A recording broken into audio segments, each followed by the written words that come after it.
Kalian udah tahu belum kalau dulu ada tokoh Islam yang berjuang untuk membangkitkan kembali kekuatan umat Islam yang saat itu mengalami kemunduran dan banyak dijajah bangsa Barat? Jamaluddin Al-Afghani, sang pengembara Pan-Islam.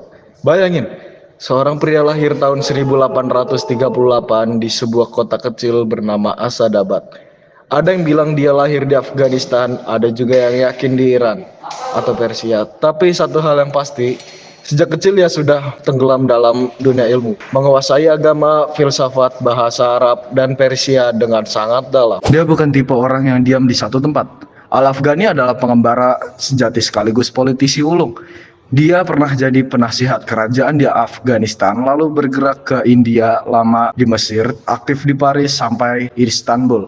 Kemanapun dia pergi, dia selalu membawa satu misi besar, membangunkan umat Islam. Waktu itu, Barat sedang gencar-gencarnya menjajah negara Muslim.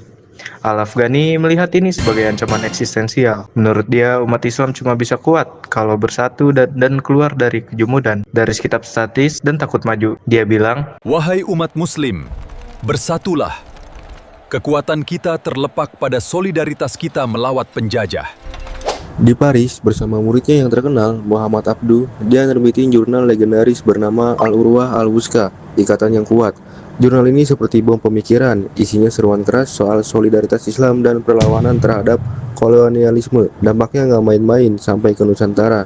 Juga terasa getarannya, memengaruhi banyak tokoh pergerakan Islam di sini. Sayangnya, perjalanan hidupnya berakhir tragis. Tahun 1897 di Istanbul, dia meninggal karena kanker saat sedang dibatasi geraknya oleh Sultan Abdul Hamid II. Tapi, meski jasadnya sudah pergi, pemikirannya tetap hidup. Ide pan-Islamisme dan pembaruan Islam yang dia tanamkan terus memengaruhi gerakan Islam modern di seluruh dunia, termasuk di Indonesia. Intinya, Al-Afghani adalah contoh nyata intelektual, pejuang, dan gak pernah diam. Dari Afghanistan atau Iran sampai ke ujung dunia, dia terus bergerak, terus menyerukan umat Islam harus bangkit dan bersatu. Di Indonesia sendiri, pengaruh Al-Afghani terasa dalam munculnya organisasi-organisasi modern Islam yang mulai menekankan pendidikan, persatuan umat, dan kesadaran melawan penjajahan. Pemikirannya ikut menginspirasi tokoh-tokoh pembaru yang ingin membawa Islam lebih maju dan aktif menghadapi perubahan zaman.